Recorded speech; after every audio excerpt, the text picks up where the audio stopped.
공부 강단 말씀 제목은 산에서 가르치신 참된 복이라는 말씀의 제목입니다. 목사님은 참된 복만 쓸게요.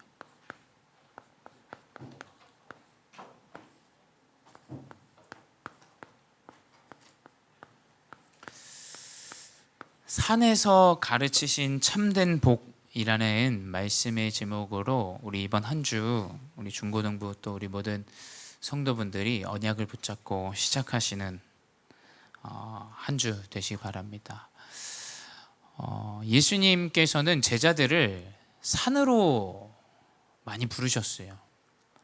우리 산을 여러분 가봐서 아시겠지만 운동이 좀 부족한 사람들은 산에 가면 굉장히 힘들죠. 우리 중고등부 예전에 한번 갔다 왔는데 운동을 평소에 안 하는 친구들은 산에 갔다 내려올 때 이제 다리가 덜덜덜덜 떨릴 정도로 이게 산을 올라간다라는 개념 자체가 굉장히 좀 고되기도 하고 힘들기도 합니다. 근데 왜 예수님께서는 제자들을 산으로 부르셨는지를 아셔야 돼요. 많은 사람들이 있지만 또 많은 사람들이 예수님께서 행하시는 여러 역사들, 일들을 봤습니다. 근데 예수님이 죽고 난 이후에 딱 누구만 남냐? 제자들만 남게 돼요. 제자들만. 그래서 예수님께서는 산에서 우리 제자들을 가르치셨죠. 왜냐?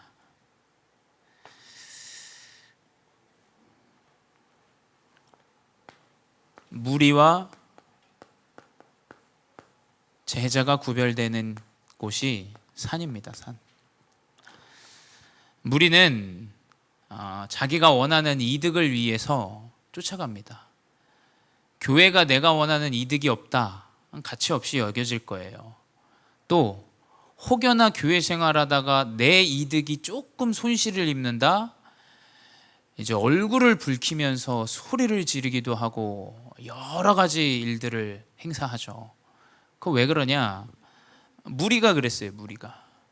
무리는 본인에게 이득이 되지 않는 것이라면 그 일을 투자하거나 그 일에 함께하거나 그 일을 따라가지 않습니다. 하지만 제자는 예수님이 산으로 가시면 산으로 따라가고 물로 가시면 바다로 따라가고, 제자는 정확한 이 복음의 언약을 가지고 따라갔어요. 우리 렘넌트들이 목사님을 따라와라 이 말이 아닙니다. 여러분이 뭘 정확하게 따라가야 되냐? 하나님의 말씀을 따라가야 돼요. 여기 서 있는 목사님을 따라오면 여러분 망합니다. 목사님은 잘 몰라요. 근데 하나님의 말씀을 따라가는 렘넌트가 되어야 돼요. 매일매일 나에게 주어주신 하나님의 언약의 말씀, 그 말씀을 따라가는 자가 바로 제자입니다. 말씀을 따라가지 않으면 어떻게 되냐? 예수님 십자가에 달리시고 죽었을 때 다 도망갔어요. 다. 심지어 제자 중에서도 도망가는 사람들이 있었죠. 여러분, 하나님의 말씀을 따라가야 돼요. 예수님이 산으로 가시면 산으로 따라갑니다. 왜냐? 이 언약의 말씀이 너무너무 중요하기 때문에. 그래서 이 정확한 제자의 언약을 붙잡으시기 바라요. 그리고 제자는 항상 시각이 어디 있냐? 반대의 것에 우리의 관심과 시각을 딱 둬야 돼요. 사람들은 주어진 일들과 사건과 문제에 포커스를 맞춰요. 교회에서 그렇게 해서는 안 돼. 지금 이 모습이 딱 안 돼. 반대의 것에 봐야 돼요. 반대. 하나님의 계획이 뭐냐? 하나님이 이 일을 통해서 원하시는 게 뭐냐? 우리 렘넌트들이 뭐냐? 내 가정을 통해서, 내 상황을 통해서 오는 상처 많이 있을 거예요. 또 뭡니까? 지금 여러분의 주어져 있는 현실, 학업과 여러분의 가정의 형편과 여러 가지 그 가운데서 오는 불안함, 지난주에 말씀드렸던 과거, 현재, 미래에 대한 그 반대의 것, 지금 내가 생각하는 그 반대의 하나님의 언약을 정확하게 더 집중해야 돼요. 그게 안 되면 교회를 다니고 예배를 드려도 세상 사람과 똑같습니다. 교회를 그냥 다녀서 나는 스스로 크리스찬이라고 말할 뿐이지 정확한 하나님의 믿음과 하나님이 인도하시는 것을 보기가 좀 어려워요. 그래서 우리 렘넌트들은 주어진 상황에 반대의 것을 보시기 바라요. 하나님이 어떤 계획이 있으신가? 하나님이 이걸 통해서 나를 어떻게 인도하실까? 이것을 봐야 돼요.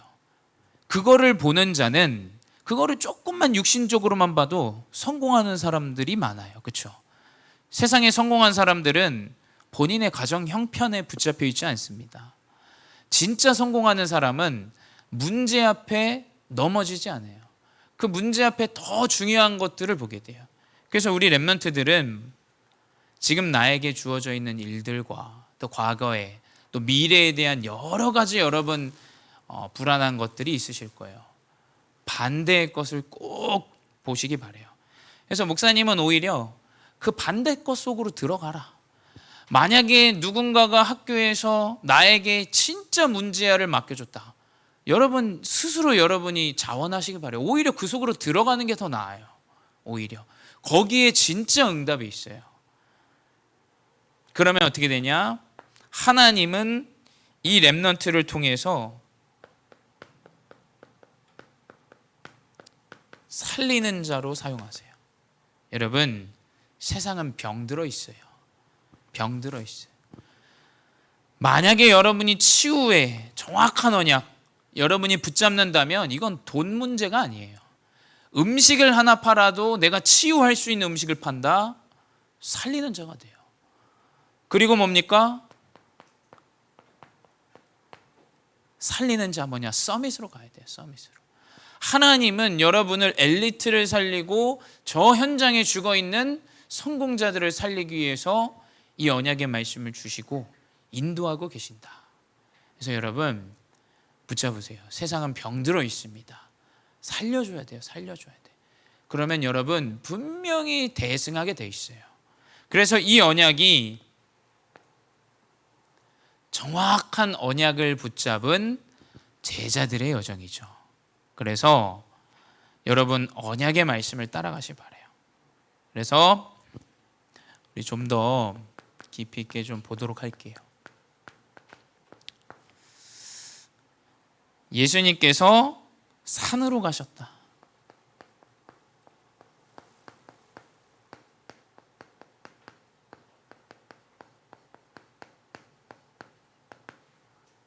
말씀드렸지만 우리 마태복음 5장 1절에 뭐라고 기록되어 있냐? 예수께서 무리를 보시고 산에 올라가 앉으시니. 예수님은 사실은 이 무리에 대한 사역은 제자를 위한 사역이었어요.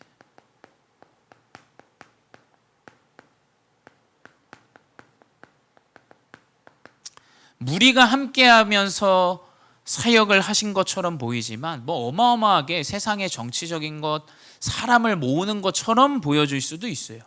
왜냐하면 예수님이 행하셨던 일들을 많은 사람들이 봤죠. 근데 그 무리에게 보여주신 모든 여정과 사역은 제자를 위한 사역이었어요. 그리고 예수님의 관심은 오직 제자뿐이었어요.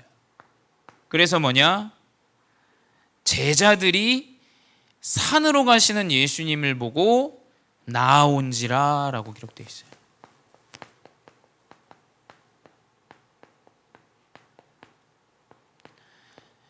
하나님의 관심은 제자예요. 제자.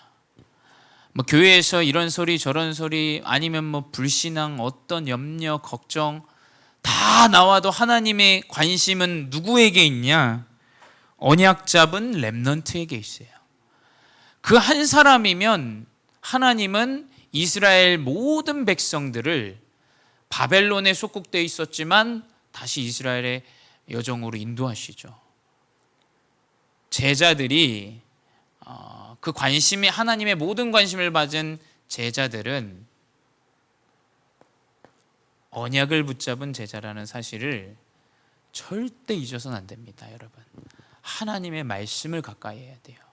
여러분의 모든 시작 이전에 왜 우리가 주일날 모입니까? 한 주의 시작이 달력에 보면 월요일이 아니에요. 일요일이에요. 일요일. 여러분, 주일이 가장 앞에 있는 이유가 뭐겠습니까? 한 주의 시작을 정확한 언약으로 시작해야 돼요. 언약을 붙잡고 언약을 기억하고 언약을 생각하고 그걸 묵상하는 여정으로 우리 제자들이 나아가야 돼요. 그 가운데 제자들에게 이제 예수님이 가르치시죠. 예수님께서 제자들에게 8가지 복에 대해서 가르치세요.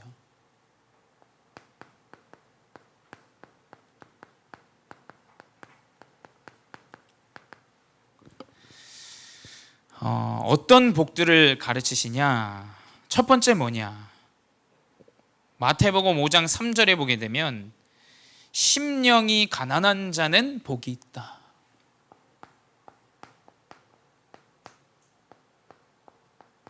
자, 이상하죠? 세상은 돈이 많아야 된다. 그게 참 복이다. 목사님도 예전에 결혼할 때 제주도에 있는 이모 집에 한번 간 적이 있어요.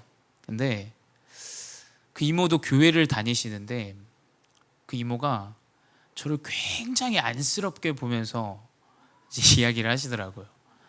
아니, 이렇게 성격도 좋고 젊은 나이에 목회자하고 먹고 살겠냐라고 물어보시더라고요. 그래서 저 뭐 못 먹고 살 게 또 뭐 있겠습니까? 우리 이모께 이렇게 말씀드렸는데, 사람들은 다 모든 관심이 먹는 거, 그럼 뭐 어떻게 먹을 거냐, 뭐 먹고 살 거냐, 어떻게 하고 살아갈 거냐, 온통 관심이 그거였는데 예수님은 제자들에게 뭐라 그랬냐?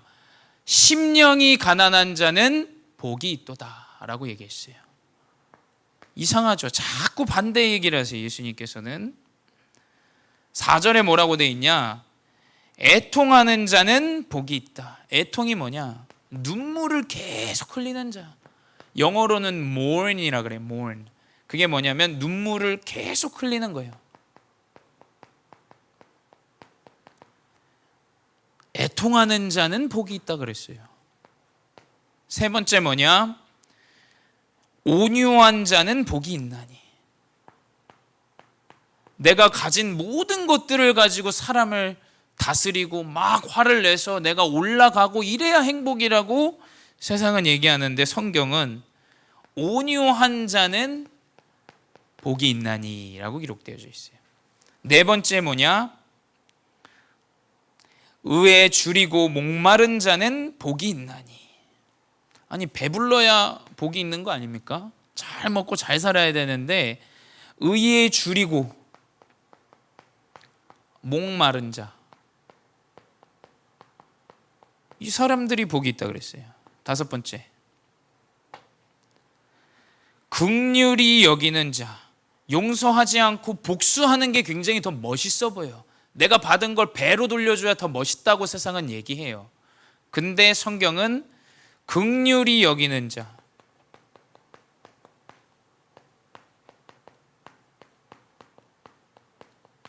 여러분이 보는 아마 미디어와는 완전 반대의 얘기 드릴 거예요. 배로 돌려줘야죠. 근데 성경은 긍휼히 여기는 자는 복이 있다라 그랬어요. 청결한 자. 이 청결한 자가 뭡니까? 내가 내 몸과 내 모든 것들을 하고 싶은 대로 더 멋있게 불법적인 것도 서슴지 않고 하는 게 멋있어 보일 거예요. 근데 성경은 청결한 자는 복이 있나니 라고 기록되어 있어요. 일곱 번째 뭐냐? 화평하는 자. 영어로는 피스메이커라고 되어 있어요. 피스메이커. 이 평안과 이 평화를 만들어내는 자라 화평하는 자인데, 화평하는 자가 복이 있다라 그랬어요. 자신의 힘과 권력을 가지고 승리하는 자가 복이 있는 게 아니라 화평하는 자가. 또 뭐냐? 핍박받는 자는, 의를 위하여 박해를 받는 자는 복이 있나니. 뭐냐? 핍박이에요. 핍박. 내가 살아가는데 떵떵거리면서 무시당하지 않고 살아가는 게 복이라고 가르치지만 세상은, 이 성경은 핍박받는 자는 복이 있다 그랬어요. 여러분 잘 생각해 보셔야 돼요. 예수님께서는 세상과 다르게 이 반대의 것들을 얘기했어요. 제자들에게. 왜 그러냐? 여러분, 이것 통해서 오직 그리스도만이 붙잡혀져야 돼요. 여러분, 여러분의 심령이 가난하지 않으면 여러분은 계속해서 본인이 잘난 줄 알고 살아가세요. 옛날에 목사님이 유학할 때 같이 유학하는 어린 목사님보다 한참 어리죠. 아마 여러분 또래일 거예요. 이 친구는 굉장히 수재예요, 수재. 그러니까 어느 정도로 수재냐? 한국에서도 이미 초등학교 때 이미 중학교 과정 끝내고 고등학교 과정을 이제 공부하는, 아버지는 의사고 엄마는 대학 교수예요. 그러니까 이 친구는 엄청난 수재예요, 수재. 그러니까 저도 그런 수재를 처음 봤어요, 그때. 그러니까 뭘 하나 가르쳐주면 대단하게 해요. 근데 이 친구가 차후에 영국에 갔다가 지금 미국에 이제 공부를 하고 있는데, 이 친구가 본인이 똑똑한 것 때문에 예배를 우습게 알았어요. 우습게 알고, 목회자를 굉장히 우습게 알고, 이 복음에 대해서 우습게 알아요. 근데 이 부모님이 굉장히 똑똑하세요. 이 영적으로도 똑똑하세요. 그러니까 어떻게 하냐? 이 아이를 미국에서 불러요. 우리는 부르는 것 자체도 비행기 값이 드니까 그 고민부터 하는데 불러요. 자녀를 한국에 나오게 해서, 네가 정확한 언약 모르고 그리스도 모르면 공부해도 소용없다. 그러니까 이거를 저도 전해 받았어요. 전해 들었어요. 그러니까 진짜 영적으로 깨어있는 부모죠. 그럼 뭐냐? 네 공부고 뭐고 미국 갈 생각 죽어도 하지 말고 그냥 한국에서 네 방에서 그냥 살아라. 이렇게 자녀를 그렇게 교육하시더라고요. 근데 이 아이가 스스로 정확하게 본인이 놓쳤던 거를 깨닫게 해요. 깨닫게. 그러니까 뭐냐? 여러분이 명심하셔야 돼요. 우리에게 주어져 있는 환경 가운데 오는 어려움, 아마 좀 어려움이 없으면 정확한 그리스도 언약 붙잡기 어려울 수도 있어요. 진짜 여러분이 그리스도의 언약을 어떻게 회복하느냐. 또 우리의 부모님들은 내가 어떻게 하면 세상과 이 복음과 헷갈리지 않게 정확하게 우리 자녀들을 굳은 심지로 데려갈 수 있는가. 그 이후에 이 친구가 그러니까 스스로 깨달아서, 이 친구가 똑똑하니까 내가 정확한 예배와 이 그리스도의 언약을 붙잡고 가야겠다. 그래서 미국에서 잘 공부하고 있어요. 뭐냐? 무엇이 복이냐? 여러분이 좀 부족하고 연약해도 그리스도의 언약을 붙잡는 것이야말로 정확한 복이에요. 이것이 회복되어야 돼요. 좀 육신적인 건 조금 놓쳐도 돼요. 그거는 덜 먹고 많이 먹고 차이기 때문에. 그래서 뭐냐? 이 그리스도 가운데 이 영적인 신분을 회복하는 것이 여러분 참된 복이에요. 참된 복. 그래서 13절에서 16절에 뭐라고 기록되어 있냐? 13절에 뭐라고 기록되어 있죠? 너희는 세상의 소금이니. 소금은 뭡니까? 소금은 썩지 않게 해요. 이 부패를 지연시키기도 하고, 이 부패를 좀 딜레이 시키기도 하죠. 그래서 뭐냐? 여러분은 세상의 재앙을 맞고 이 썩어져가는 이 현장을 살릴 자로 하나님 부르셨다라는 거예요. 두 번째 뭐냐? 너희는 세상의 빛이라. 14절에 나와 있죠. 산 위에 있는 동네가 숨겨지지 못할 것이요. 아주 성경을 깊이 봐야 돼요. 여러분 보세요. 아무리 높은 산이어도 빛에 가려질 수가 없어요. 여러분, 그렇죠? 여러분 만약에 세상에 빛이 없다, 여러분 테이블에 올라오는 음식부터 달라져요. 채소, 생선, 소, 돼지 먹는 것부터 달라지기 때문에 이 빛은 생명이에요. 생명. 여러분 아셔야 돼요. 그냥 아침이 되면 해가 뜨고 밤이 되면 해가 지고 이렇게 생각하는데 빛이 있어야 생명이 있어요. 그 빛이 있어야 물이 따뜻해지고 그 온수와 그 차가운 물이 만나서 플라크톤이 생기고 플라크톤을 먹고 생선이 자라고 그 생선을 먹고 큰 참치와 돌고래들이 자라요. 그 가운데 빛이 없으면 여러분, 물과 빛이 없으면 어떻게 됩니까? 채소가 자랄 수가 없어요. 여러분, 이 언약을 붙잡으셔야 돼요. 이 빛은 생명이에요, 생명. 하나님은 여러분을 빛으로 부르셨어요, 빛으로. 빛의 언약을 가지고 나가야 돼요.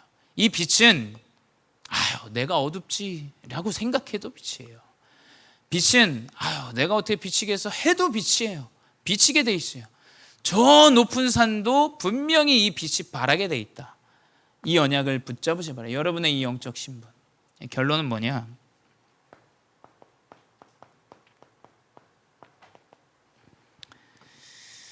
결론은 여러분이 언약을 붙잡으시 바래요. 15절 우리 한번 보도록 하겠습니다. 마태복음 5장 15절 한 번만 펴주세요.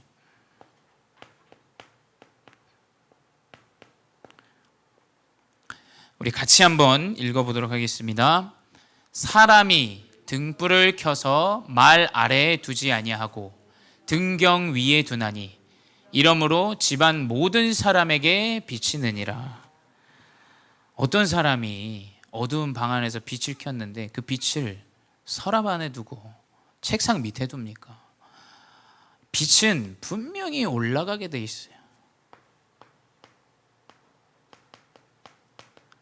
이 언약을 붙잡으셔야 돼요.